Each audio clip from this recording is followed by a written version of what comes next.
See it now? $17.99 in less than a year. $17.99, $9.99. So it is doubled in price. Coffee is insane. Higher tariffs also hitting imported coffee. Prices have raised incredibly. August 2025, the Trump administration's new round of tariffs officially kicks in. The goal was to protect the U.S. economy, but in less than 2 weeks, millions of people in major cities have realized they're the ones paying the price first. Beef, milk, vegetables. Even basic staples like potatoes and rice are all suddenly spiking on the shelves at Walmart, Costco, and Kroger. In New York, a typical grocery basket now costs over $30 more after just one shopping trip. In Seattle, many families have had to cut back on portions just to cover their utility bills. And that's only the tip of the iceberg. So who's actually benefiting while ordinary Americans shoulder the crushing weight of rising costs? Today we're taking you through 10 cities deep in a food crisis, places where prices are climbing so fast it's hard to catch your breath. And more importantly, asking whether there's any way for people to weather this storm. Number 1. New York City, New York. New York City, America's largest financial hub, is facing a food price shock unlike anything seen before, and it's happened in just over a week since the new import tariffs took effect. The city relies heavily on imported goods from South American coffee and Mediterranean olive oil to Norwegian salmon, and it's feeling the hit directly as these items are slapped with higher duties. In Manhattan, many supermarkets and grocery stores have switched price tags within days. A common bottle of olive oil is up nearly $3 imported. Italian Parmesan cheese has jumped over 15%, and Arabica coffee, which can't be grown domestically, is up almost 10% in just the first week of August. According to the Washington Post, the new tariffs could cost the average U.S. household an extra $2,400 a year in food and consumer goods. In New York, where costs are already steep, the impact is even more pronounced. Working-class neighborhoods in Queens and the Bronx report more residents swapping fresh produce for frozen or canned goods to save money. A small restaurant owner in Brooklyn says his ingredient bill has surged nearly 18% in just a few days, forcing him to adjust the menu and cut portion sizes. Even charitable kitchens in Harlem report having to reduce the number of meals they serve each day due to shrinking food supplies and higher purchase costs. What's more worrying is that this is just the beginning. Economists warn that if the situation drags on, New York prices could settle into a new normal that's hard to reverse, meaning millions of city residents will have to change their spending habits and even their diets to adapt. Still, there are glimmers of hope. Local farmers markets in Brooklyn and Queens are drawing more customers by offering in-state produce, which avoids import tariffs. Some restaurants are teaming up with farmers in upstate New York to create farm-to-table menus and cut ingredient costs. But the lingering question remains, if even New York with its strong supply networks and deep resources is struggling this much, how will smaller cities that depend almost entirely on imports cope in the weeks ahead? Number 2. Seattle, Tacoma.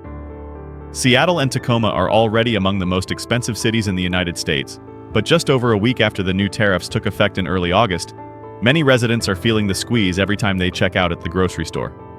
At Costco, Safeway, and Walmart, the price of even the most basic items, eggs, milk, chicken, and produce, has shot up.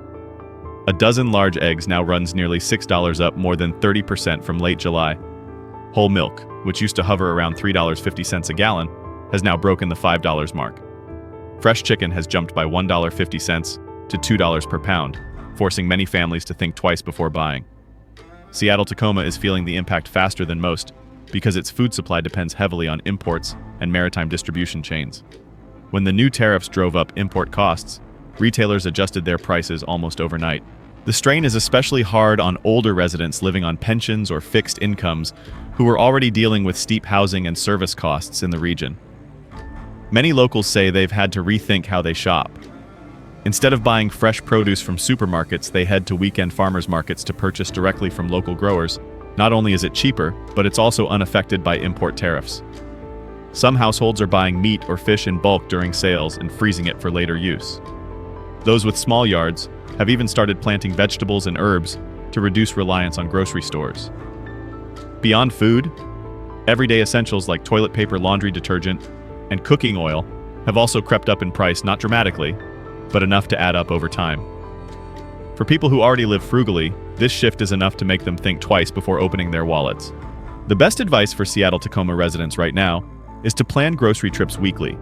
Focus on essentials and compare prices across different retail chains to find the best deals. Don't overlook senior discount programs that many supermarkets offer on specific days of the week. And consider teaming up with neighbors or family members to buy in bulk and split the cost, a surprisingly effective way to save. No one knows how long the tariffs will remain in place, but making smart adjustments to shopping habits now could help Seattle-Tacoma residents soften the financial blow, especially at a time when everything from rent to healthcare is climbing. Number 3. Los Angeles Long Beach. Just 10 days after the new tariffs kicked in, the Los Angeles Long Beach area is already feeling the price surge seep into every corner of daily life. As the largest food import gateway in the United States, the region's biggest strength has ironically become its biggest vulnerability, with container after container of food from Asia and Latin America facing steep added costs right at the docks. Distributors and supermarkets wasted no time passing those increases along to consumers. At major markets like Ralph's Vaughn's and Walmart, the price of imported jasmine rice has jumped nearly $4 for a 20-pound bag. Bananas from Central America, a household staple, now cost about 30 cents more per pound, which may sound small, but adds up quickly for regular buyers. Fresh pork and beef, whether shipped in from the Midwest or imported from Mexico, are up 15% to 20% compared with late July. Retirees and working-class Latino communities are bearing the brunt of these hikes. Families that once bought fresh food daily are switching to frozen or canned goods to stretch their budgets. Some small neighborhood markets in East LA report fewer customers as shoppers turn to wholesale outlets to buy in bulk and split costs with friends or relatives. The shift is also reshaping restaurant menus. Mexican, Japanese, and Korean eateries around Long Beach have either nudged prices upward or cut back on pricey imported ingredients, making regular meals both more expensive and less varied. In response, many locals are rethinking how they shop. Weekend farmers markets are busier than ever, offering California-grown produce direct from farmers at lower prices. Community groups are sharing tips on special senior discount days at major supermarkets. Some households have even teamed up with neighbors to buy crates of fruit, vegetables, or meat together and then divide them up. With prices rising this fast, residents of Los Angeles Long Beach know this might not be just a temporary price spike. By finding creative ways to save now, they're not only weathering the current crunch, but also building smarter, more sustainable spending habits for the future. Number 4. Miami, Fort Lauderdale. Along Florida's southern coast from Miami to Fort Lauderdale, prices are shifting in ways many older residents here have never seen before. In just over a week after the new tariffs took effect, market stalls, once overflowing with tropical fruit, fresh seafood, and imported rice, are now posting prices that make shoppers pause before putting items in their carts. Miami has long been a major import gateway from South America and the Caribbean. With tariffs hitting imported goods, bananas, mangoes, papayas, and many tropical vegetables have seen sharp increases. A bag of ripe mangoes that once cost under $5 is now pushing $7. Seafood, especially tuna and shrimp from Central America, hasn't been spared either, climbing 20% to 25% in just a few days. The hardest hit are retirees living on savings or fixed pensions. As familiar foods grow more expensive, they've had to adapt, opting for frozen instead of fresh fish, prepackaged vegetables, instead of just picked produce, or teaming up with friends to split bulk purchases and save on costs. Still, not everything is bleak. In Little Havana and at farmers markets along Fort Lauderdale, local growers continue offering Florida-grown vegetables, tubers, and fruit at more affordable prices.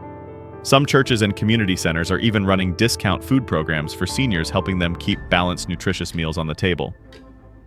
If you live in this area, the practical advice is to focus on Florida-grown or Florida-caught products, as they're less affected by import tariffs. Take advantage of senior discount days, and don't hesitate to coordinate with neighbors for bulk buys. Flexibility and proactive planning will be key to weathering the price storm now sweeping across Miami, Fort Lauderdale. Number 5. Chicago. In Chicago, early August isn't just hot. Because of the summer sun, it's scorching because of the numbers on grocery receipts. Many residents say they've never walked out of a supermarket feeling like they just paid for a meal at an upscale restaurant. What's strange is that the increases aren't hitting all at once, they're creeping in everywhere. Last week, a familiar bag of sandwich bread was still $2. This week, it's nearly $3. Lettuce and tomato staples for the city's famous hot dogs are now up to 40% more expensive than at the end of July. Homemakers in the western suburbs say just adding a few extra items for dinner can bump their bill by $15 to $20. Chicago may be the Midwest's food distribution hub, but that hasn't shielded it from tariff impacts. A significant share of goods still comes from abroad or from coastal states, so when transport costs and import duties climb, retail prices shoot up almost immediately.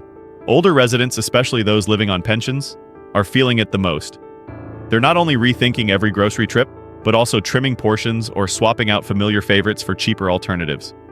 Some say they've gone back to old-school cooking, making the most out of every part of an ingredient and preparing bigger batches to stretch across multiple meals. Even so, Chicago has its bright spots. Farmers markets in neighborhoods like Logan Square and Green City Market are bustling, selling produce grown right in Illinois or nearby states. Because they're not subject to import tariffs, prices are gentler and the freshness is unbeatable. Many major grocery chains also offer senior discount days, which can make a noticeable difference for those who plan their shopping trips strategically. If you're living in Chicago right now, a simple but powerful strategy is sign up for grocery store loyalty programs, make the most of local farmers markets, and share shopping tips with neighbors. In times of unpredictable prices, smart buying habits are the best shield to protect your wallet. Number 6, Honolulu. In Honolulu, the story of rising food prices doesn't start at the supermarket. It begins right at the docks. Everything in Hawaii, from a head of lettuce to a 20-pound bag of rice, has to travel thousands of miles by sea or air to get there. When the new import tariffs took effect in early August, those costs jumped almost overnight. Residents of Honolulu are no strangers to high prices, but this week many found themselves pausing longer than usual in front of store shelves. A bag of ordinary potatoes now costs nearly $2 more. Fresh milk shipped cold from the mainland has crossed the $8 per gallon mark. Foods once considered small indulgences like American grapes, apples, or imported cheeses have suddenly become luxuries for many households. The hardest part for older residents is the lack of alternatives. The islands do grow some local produce, but in small quantities, and at prices no cheaper than imported goods. Backyard gardening is limited too, as both land and water are scarce. Still, Honolulu isn't completely out of options. Weekend farmers markets remain a source of fresh, locally grown vegetables at prices better than the big supermarkets. Some community groups have organized bulk purchases from mainland suppliers, splitting shipments to cut down on freight costs. And for those who can, adjusting the menu, like swapping imported salmon for locally caught tuna, both saves money and supports Hawaii's fishing industry. On an island more than 800 kilometers from the mainland, every dollar saved counts. People in Honolulu know that if they don't adapt now, this wave of rising prices will only swell higher in the months ahead. Number 7. Phoenix. In early August, Phoenix isn't just scorching from the desert heat. For locals, the 40 degrees Celsius temperatures almost seem easier to bear than the feeling they get when stepping into the supermarket and seeing the new price tags. Many older residents say they've never seen grocery stores this crowded, not even during dust storm season. But ever since the Trump administration's new tariffs took effect, everyone has been rushing to stock up before prices climb even higher. On the shelves at Fry's, Safeway, and Walmart, familiar staples like sandwich bread, peanut butter, fresh lettuce, tomatoes, and even everyday yogurt have gone up in price. The change is most obvious at the checkout counter. A bill that used to total around $70 is now hitting $90, even though the shopping list hasn't changed much. Without reading a single economic report, people in Phoenix can feel the impact of the new tariffs printed in black and white on their receipts. Families living on pensions or Social Security are feeling the squeeze the most. For them, a few extra dollars at the store means cutting back elsewhere, sometimes on medicine or electricity, to cope with the relentless heat. That's why many older residents are turning to discount grocery stores or swap meets, where food and essentials are cheaper, often sourced locally, or from immigrant communities, avoiding import tariffs altogether. Meanwhile, some churches and community centers in the city have stepped up, hosting free food distribution events on weekends. These efforts not only ease the financial burden, but also help strengthen community bonds in challenging times. Still, the bigger worry lingers. Many wonder, if prices have jumped this much in just 10 days, what will Phoenix look like in 3 or 4 months when the effects of the tariffs ripple through the entire supply chain? No one has the answer, but everyone knows one thing. Preparing early, from changing shopping habits to building up reasonable reserves, is the best chance of weathering the coming storm of rising prices. Number 8. DallasFort Worth. Dallas-Fort Worth has long been known as one of Texas's most vibrant and stable metro areas, but in less than 2 weeks since the Trump administration's new tariffs took effect, the shopping scene here has shifted noticeably. Major chains like H-E-B, Kroger, and Walmart have seen essential food items jump in price almost overnight. A 10-pound bag of rice that used to be around $7 is now hitting $9. Beef, the pride of Texas, has climbed another $2 to $3 per pound, making even families who are used to throwing weekend cookouts think twice. Dallas-Fort Worth may not be a port city, but it still relies heavily on ingredients shipped in from other states and countries, especially winter produce and seafood. As tariffs push up costs across the supply chain, transportation and storage expenses have risen in step, driving retail prices higher. For older residents living on fixed savings, the pressure has been swift and sharp. It's not just fresh food. Pantry staples like cooking oil, spices, and flour, things you need for daily meals, have all inched up in price. And with Texas summers already sending electricity bills soaring from heavy AC use, the extra hit at the grocery store has forced many households to cut back in other areas, sometimes even leaving favorite treats out of their carts. To cope, many families are leaning into one of Texas's strengths, its in-state supply of meat and produce. Weekend farmers markets in Fort Worth and the Dallas suburbs are drawing bigger crowds thanks to lower prices and no import tariffs. Some church communities are even pooling funds to buy whole animals directly from local ranches, splitting the meat to bring down costs. Still, the big question hangs over the region: if this wave of price hikes lasts, will Dallas-Fort Worth's famously varied diet have to change completely? Early preparation. Finding cheaper sources, stocking up wisely, and making the most of senior discounts might be the key to keeping quality of life intact in a time when everything from your power bill to the steak on your plate is getting more expensive by the day. Number 9, Detroit. Detroit, once America's industrial powerhouse, is now grappling with a food price surge like it hasn't seen in years. At stores like Meijer, Aldi, and Walmart, everyday staples that working families rely on, milk, bread, chicken, have all jumped in cost. A gallon of milk now tops $5, a loaf of sandwich bread is up by 50 cents, and fresh chicken has climbed nearly $2 per pound. The city depends heavily on food shipped in from other states, especially fresh produce and dairy from the Midwest. With transportation costs rising, driven by higher fuel prices and the indirect impact of import tariffs, everything on the shelves is more expensive. This hits fixed-income residents the hardest, forcing them to weigh every purchase between groceries and utility bills, especially during the summer heat. Small neighborhood grocery stores aren't immune either. Owners are paying more to stock their shelves, which means many customers are shopping less often or switching to cheaper, lower-quality products. Some Detroit households are reviving the habit of bulk buying at warehouse clubs like Sam's Club or Costco and splitting the goods to save money. Even so, there are bright spots. Weekend farmers markets and community gardens are becoming increasingly important, offering locally grown produce at more affordable prices. Nonprofits are stepping up their food assistance programs for seniors, helping ensure they have a steady supply without being hit by the worst of the price swings. The question now is, if prices keep climbing for months, can Detroit, a city that has weathered so many economic storms, still guarantee access to quality food for all its residents? The answer may lie in community solidarity, maximizing local food production, and staying flexible with shopping habits before the cost pressures spiral out of control. Number 10, Buffalo, Niagara. Buffalo, Niagara, a region right on the Canadian border and long considered a bustling trade gateway between the two countries, has now become one of the first hotspots to feel the full force of food price hikes after the new tariffs. At Tops Friendly Markets, Wegmans and Walmart shoppers can't help but notice sharp increases in the price of beef, milk, cheese, and produce imported from Canada. A gallon of milk has climbed past $5. Lean beef is up by more than $2 per pound. And cheddar cheese, a household staple, has risen nearly 15% compared to the end of July. Buffalo and Niagara rely heavily on food imports from Canada, from fresh meat and dairy to cold season vegetables. When the new tariffs hit cross-border goods, import costs jumped immediately. This has affected not only supermarkets, but also smaller markets that often source directly from Canada for the local community. Consumers, especially middle-income families and seniors living on pensions, are feeling the sting in every grocery run. It's not just fresh goods. Canned and frozen products containing Canadian ingredients have also gone up in price. Some stores have reduced their Canadian imports or switched to products from farther U.S. states, yet transportation costs keep final prices high. In response, many Buffalo, Niagara residents are finding ways to cope. Some families are using backyard plots to grow summer vegetables, or joining community-supported agriculture CSA programs, which provide weekly shares of fresh produce from local farms. Community groups have also begun running low-cost food markets, prioritizing seniors and households with young children. While these efforts help soften the blow, the question remains: If tariffs persist for months, can Buffalo Niagara maintain its standard of living? Or will it face an outflow of residents seeking cheaper places to live? One thing is certain in this period: flexibility and community solidarity will serve as a lifeline for thousands of households here.